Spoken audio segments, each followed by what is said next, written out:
Do you live in the city of Bristol, Connecticut, and ever wonder about its history, how it got its start, and how it came to be? Well, let's take a look. First, you have to go back to the original English Puritan settlers who decided to make Connecticut their home, making their way from Massachusetts in the mid-1630s. In 1640, a group of English settlers bought land from the Tunxis chief, Sequasin, and established a plantation. The plantation was renamed Farmington, after the English town of Farmington. 5 years later, in 1645, Farmington's boundaries had increased, and at the time of its incorporation, it was the largest in the Connecticut colony, sometimes referred to the Mother of Towns. One of the original founders of Farmington was a man by the name of Thomas Barnes. Upon the date of his death in 1688, he wrote in his will that several plots of land in Farmington were to go to his son Ebenezer. One particular plot was Pawquabuck Meadow, an area around modern-day King Street. Although receiving the land at the age of 21, Ebenezer would not be able to make much progress in this new land for almost 40 years. This was due to the heavy forest in this particular area. In the early days, this section of Farmington was often referred to the West Woods. The importance of this land, however, could not be denied due to its close access to the river. With determination, Ebenezer was able to officially build the first house in Bristol in 1728. The house was located near what would be today's intersection on King Street and Broad Street, where it stood for over 200 years. In the 1930s, it was taken down by one of the Barnes descendants, Fuller F. Barnes. Its remnants were reused to make an addition to the American Clock and Watch Museum. The second settler in Bristol to be noted was a man named Nehemiah Manross. Originally from Lebanon, Connecticut, he built his house the same year, but on the eastern side of the Pawquabuck River.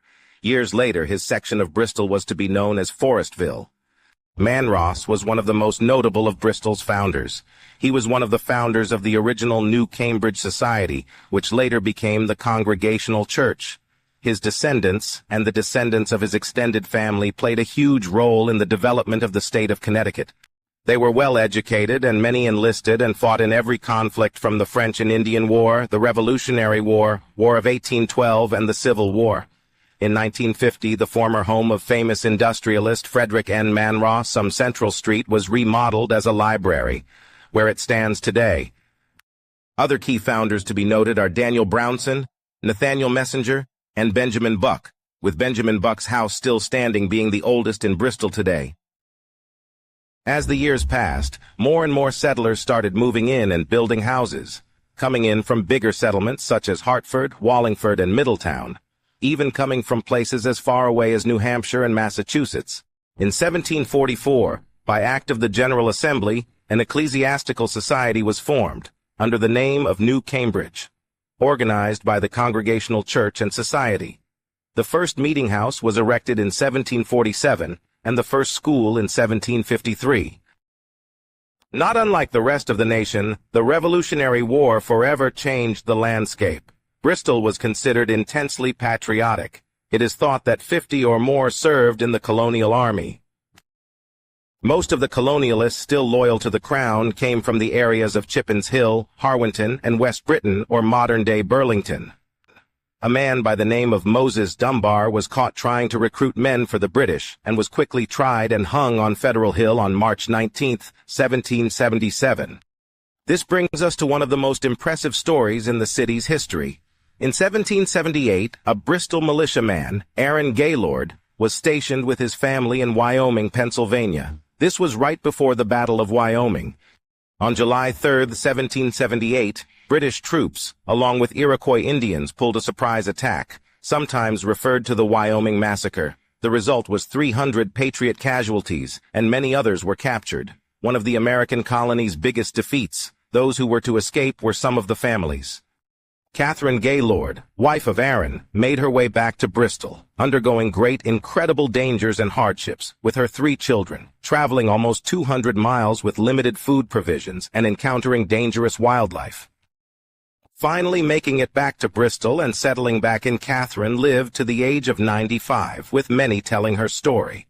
Her memory has been preserved by the naming of the local chapter of Daughters of the American Revolution. A monument now stands in Burlington, honoring her bravery.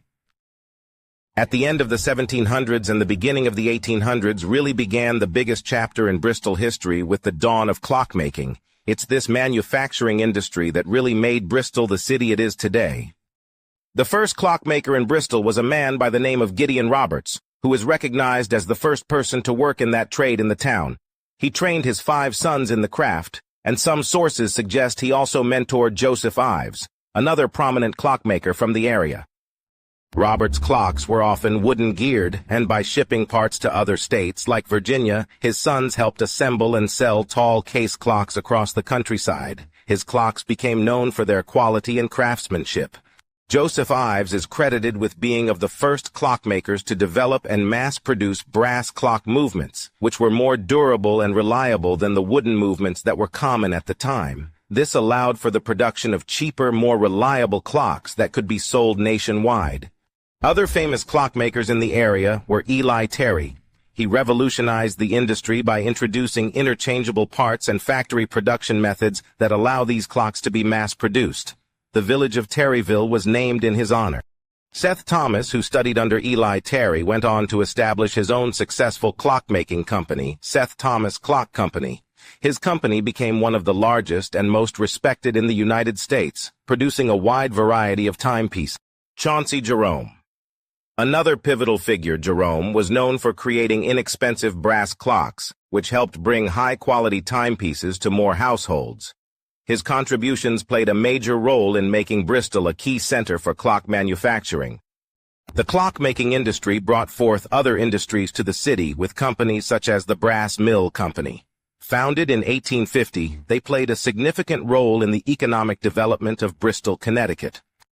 Initially focused on making brass mechanisms for clocks, the company eventually transitioned to producing a range of brass products, including automotive parts and materials for military use during both World Wars. The company grew rapidly, becoming Bristol's largest employer by 1880.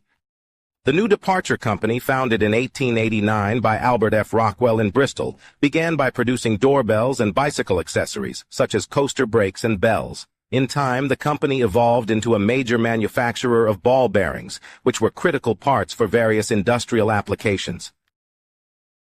In 1846, a local scientist and businessman, Gad Norton, purchased land around a lake known as Compounce Pond. With local support, he organized a gathering on the land and charged admission for public picnicking and swimming. This event marked the start of Lake Compounce as a public recreation spot.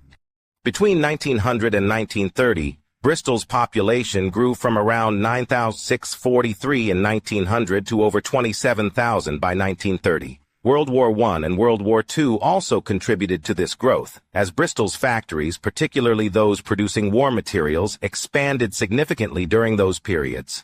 On September 3, 1921, Memorial Boulevard was constructed to honor the Bristol residents who served in World War I.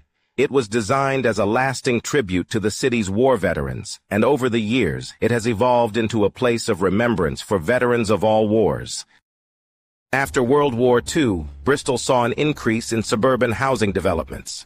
Returning veterans and growing families created demand for affordable single-family homes.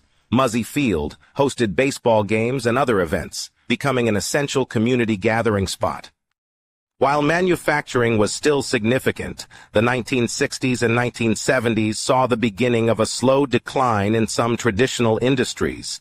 The industrial decline led to a gradual shift in the economy, as service-oriented businesses and retail started to play a larger role. In 1979, Bristol became the home of ESPN, which would later become a powerhouse in sports media and play a significant role in Bristol's economy and identity. The launch of ESPN brought attention and new job opportunities to the area. As of the 2020 U.S. Census, the population of Bristol, Connecticut was 60,133, which is 12th largest in Connecticut by population.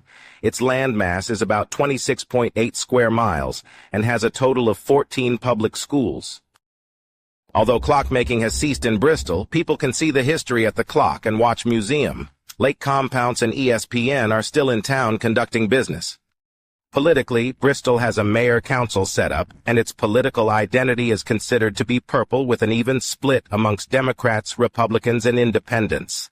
As of 2024, the mayor is Jeffrey Caggiano, with the term ending in November of 2025.